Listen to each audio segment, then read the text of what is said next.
מעין עולם הבא, יום שבת מנוחה, כל העם איתן גיבה יזכו לרוב שמחה. Shalom.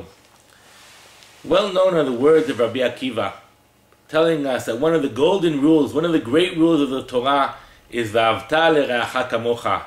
Love thy neighbor, as is normally translated, but actually should be translated, love thy peer.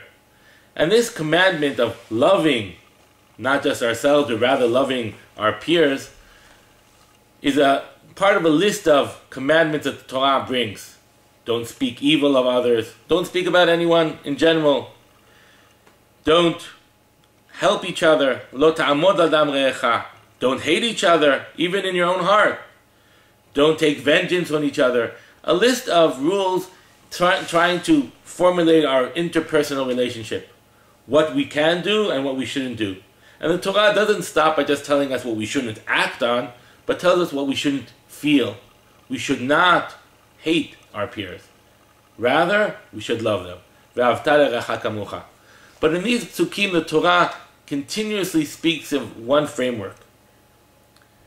Lo telech rachil be'amecha. Do not speak of others, of your nation. Lo ta'amod al dam re'echa. Do not cease to help your peer, your friend. Lo tisna. Do not hate et achicha, your brother. Hocheach tocheach et amitecha. Rebuke your peer. Do not take vengeance of the people of your nation. And the pinnacle, v'ahavta l'reacha kamocha. Love thy peer. The continuous reference is to the person who's near me, who's like me, who's from my own fold, from my nation, who's similar to me, my friend. The Torah here tells us how to ethically and morally deal with the people who are like me. What are the people who aren't? What are the people who are different from me? In these few psukim, the Torah does not relate to this. But just a few psukim, a few verses down the line, the Torah speaks of another. If there's a stranger living in your land, again, we normally explain it as someone who converted to Judaism. In the simple verses of the Torah, again, as a stranger, someone who isn't from your fold, someone who isn't from your nation.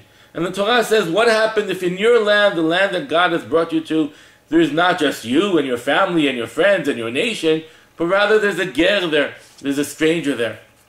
The first commandment is, Lo tonu oto. Do not abuse him. Do not use the fact that he's weaker to use it against him. Lo tonu oto. The Torah doesn't stop there, but rather says, Ke'ezrach mikem yeh lachem ager. You should be like any other citizen of your country. You should have equal rights. And here too, the Torah just speaks about his monetary rights or his civil rights, but nothing about the emotions.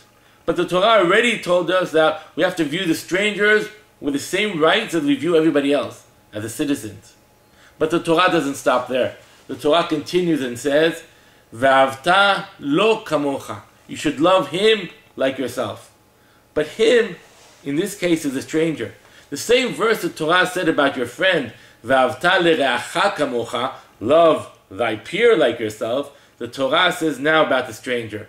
Love thy stranger like yourself. The person who has no rights, he doesn't even live here. He just came for a while. He's sojourning in your land. He's a stranger. The Torah commands us, love him like yourself. Love the stranger like yourself. Why? Ki gerim eitem be'eretz Mitzrayim. You know what it means to be a stranger. You were in Egypt. You know how it feels to be a stranger in a distant land. So treat the strangers like you would treat yourself. Love the strangers like you would love yourself. It's very befitting that the week that we celebrate Yom HaAtzmaut, the day of commencing of Medinat Yisrael, commemorating Medinat Yisrael, that our own nation, that we have to remember that in our own nation we have to love not just ourselves, not just our people, but rather, the Torah stresses, the moral obligation to love thy stranger. Shabbat Shalom.